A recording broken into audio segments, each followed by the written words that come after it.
La soirée. Eh bien voilà, merci beaucoup mon cher Rémi. Il va y avoir de l'électricité dans l'air. C'est un peu comme à droite finalement. Le temps est orageux, on va dire. C'est clair. Est-ce que pour vous, la droite, c'est comme Capri, enfin les Républicains, c'est comme Capri, c'est fini? C'est fini. Ah bah je trouve que ça va mieux à votre tessiture que libérer, délivrer. Libéré, délivré. Je ne mentirai plus jamais.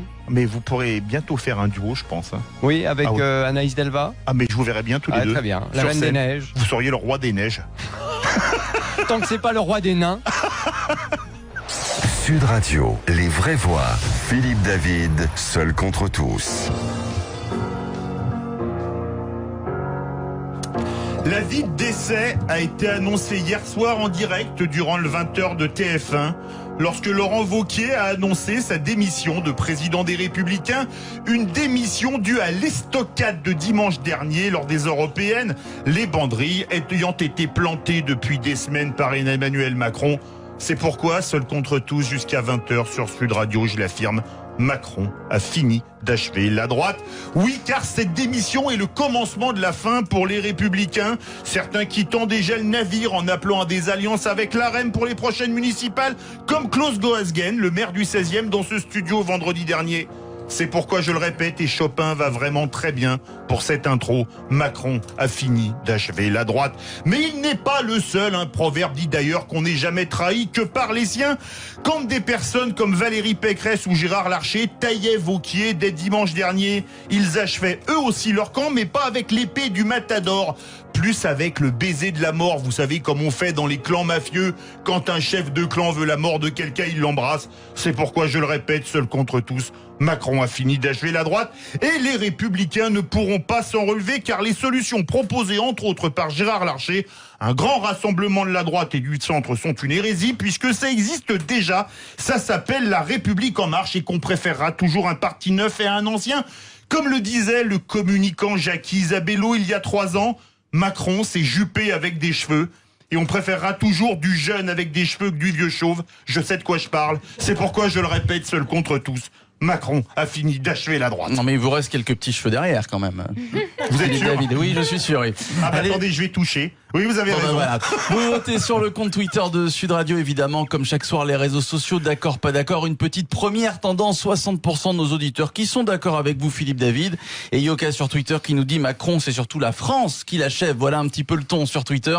Vous nous appelez également le standard 0826 300 300. Avec nous pour en débattre, Edith Gallois, conseillère de Paris et secrétaire nationale de l'UDI en charge des transports qui travaille notamment avec les Républicains. Bonsoir. Bonsoir. Bienvenue sur Sud Radio. Sophia Keloki, journaliste et conseillère en communication. Bonsoir. Bonsoir Philippe, bonsoir à tous. Bienvenue sur Sud Radio. Georgi Kuzmanovic, fondateur du mouvement République Souveraine. Bonsoir. Bonsoir. Bienvenue sur Sud Radio et on attend Dominique Rabier, membre du Conseil national des Républicains, qui devrait arriver d'une minute à l'autre. J'espère simplement que l'intro ne lui a pas trop cassé le moral. Il est à l'enterrement.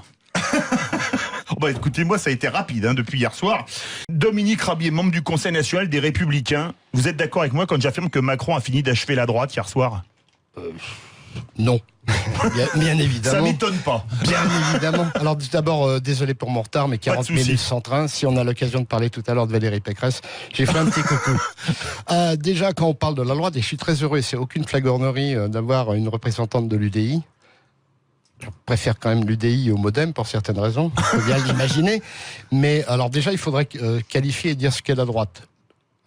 La droite, est-ce qu'on dit que la droite est morte ou les partis de droite sont morts? Et là, après, il y a un vaste débat. Je crois que Madame de l'UDI sera quand même d'accord avec moi. Alors, là, je viens de rentrer dans le débat. Je suis assez d'accord sur certains points qu'a évoqué... Georgi Kuzmanovic. Voilà, monsieur. Et bon, juste me permettre un début de syllogisme. Tous les républicains ne sont pas catholiques et tous les catholiques ne sont pas républicains. Bon, la famille, en tout cas, moi, je peux parler que pour moi. J'ai pas la prétention de parler pour toute la droite. Les républicains, c'est une famille depuis longtemps. Enfin, il y a eu l'UMP, surtout le RPR. Et donc, et on a fait de grandes alliances avec le centre. Donc, pourquoi pas dans le futur, et qui ont réussi d'ailleurs. Donc, après, je ne peux parler bien sûr que pour ma famille politique. Effectivement, il y a du travail à faire, il y a des déceptions, mais après tout, des échecs, on en a connu. La vie est faite de ça, et puis à nous d'en tirer les conséquences. Justement, Je veux faire réagir Dominique Rabier et ensuite Georgi Kuzmanovic. Vous me pardonnerez de Georgi Kuzmanovic. Quand vous entendez ce tweet qui dit « La droite n'a pas arrêté de trahir ses électeurs et maintenant elle se trahit elle-même », est-ce que c'est pas la vérité quand même ? Cher Philippe, pardon. Chère campagne, mais si je dis chère campagne parce que cette campagne était belle. Non, cher Philippe, j'ai la faiblesse de penser, ayant fait campagne notamment sur les réseaux sociaux, des commentaires comme ça, j'en ai pris beaucoup. Alors, j'ai la faiblesse de penser que c'est quelqu'un qui soutenait soit Monsieur Dupont-Aignan, soit mais la ce liste ce Le qu'elle Pen. dit, c'est vrai. Oui, mais à la limite, on peut tout dire. Et puis, bon, on peut toujours. Là, je crois qu'on est un peu pour débattre sur le fond. Oui, Laurent Wauquiez, Bellamy. Oui. Vous savez qui a plus ou moins imposé François-Xavier Bellamy ? C'est Bruno Retailleau.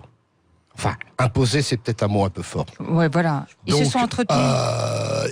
Bruno Retailleau, qui est, on va le dire, de droite conservatrice catholique, c'est un ancien proche de Philippe de Villiers. Alors, je vais me faire taper dessus peut-être, mais enfin bon, c'est un secret de polichinelle.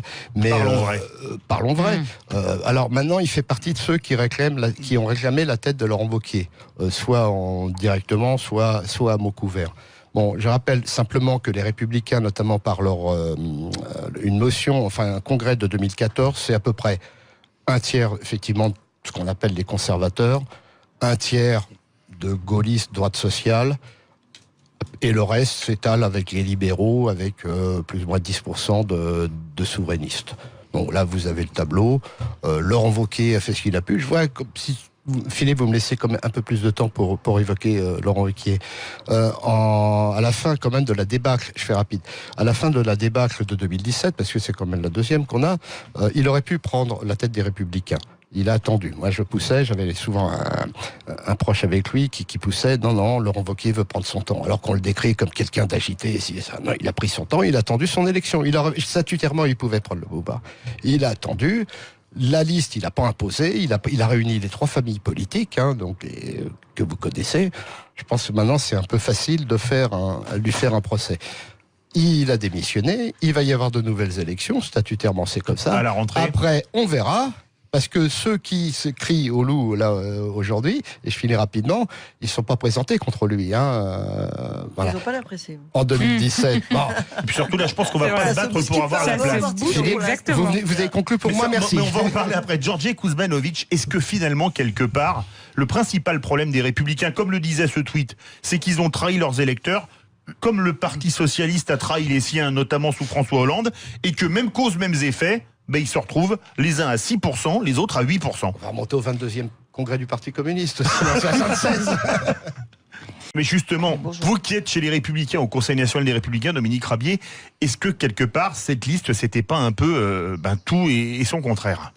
Alors, oui, j'ai juste un petit chose. Parce que désolé, mais entre Juppé et Sens commun, c'est pas la même chose. Mon voisin a évoqué le Front National, et j'aurais quand même aussi tordre le cou à des canards, qui disent, notamment l'extrême gauche, que les Républicains n'arrêtent pas de draguer les électeurs du Front National. Je rappelle quand même que si l'extrême gauche, et plus particulièrement le Parti communiste, avait fait son boulot, ces électeurs ne seraient pas partis chez Marine Le Pen. Je rappelle quand même, Marchais, c'était 27% à une époque. Alors, quand la carpe et le canard... non, c'était la carpe et le lapin. Vous avez soulevé le canard, mais c'est pas grave. On va faire plaisir on va faire partie au plaisir au parti animaliste. Oui, c'est ça. Et puis il y a nos amis aussi de Chasse, Pêche, Nature et Tradition qui étaient avec nous sur la liste. Oui, ils étaient avec nous. Ils ont été d'un grand soutien. Non mais c'est quand même assez fort. On se prend des choses dans la figure. On n'a quand même pas tellement de leçons à recevoir de la part de la Macronie, qui associe à la fois des anciens socialistes, des centristes, des gens de chez nous qui effectivement sont partis, et puis bon, ma foi c'est pas trop grave, mais qui parmi des républicains qui sont partis, il y a en plus il y a des subdivisions, des juppéistes, et d'anciens sarkozystes, et d'anciens fillonistes. Et des leméristes. C'est la stratégie du président. C'est la stratégie du président. Non, ça a été une stratégie du président de la République. Ce que je dis simplement, nous on a fait, Laurent Wauquiez a fait une liste de concert, il n'a pas décidé tout seul, en réunissant nos trois. C'est les trois grandes familles qu'on a, que j'ai dit tout à l'heure, un tiers, et puis bon. Mais on est quand même assez moins divisé, parce que division il y aura toujours. On verra à un moment ou un autre la division chez Macron. Là, on en parlera. Mais bon, nous, c'est vrai que nous avons non pas des divisions, mais bon, on reviendra après. Maintenant, est-ce que, je vais être clair, est-ce que le François-Xavier Bellamy a fait peur? Non, je crois pas. Non. Par contre, que la campagne ait été sabrée de l'intérieur, que des gens, des cadres des Républicains et des élus, certains, sont restés à la maison et n'ont pas fait campagne, là oui. On sent beaucoup d'amertume dans vos propos, Dominique Ravier. Non, de l'amertume, non. Voilà, je suis pas en colère, je suis tout à fait serein. Bon, voilà, je dis les choses à son comme à son. Moi, je vis dans un département qui, bon, ça fait des années. La Seine-Saint-Denis, voilà, bon. Oui, mais ça fait 30 ans, excuse-moi Philippe, ça fait 30 ans qu'effectivement, au jour d'aujourd'hui, on arrive face à un mur. Ça fait 30 ans qu'il y a eu une politique de droite et de gauche. Mais ça veut dire quoi, une politique de droite ou de gauche? Et qui ont été les mêmes. Effectivement, je suis d'accord avec toi, Philippe. Donc, bien évidemment, la stratégie d'un président de la République, Emmanuel Macron, qui arrive à prendre un peu de gauche, notamment du Parti socialiste, entre autres, et des Républicains oui, qu'on a nommés.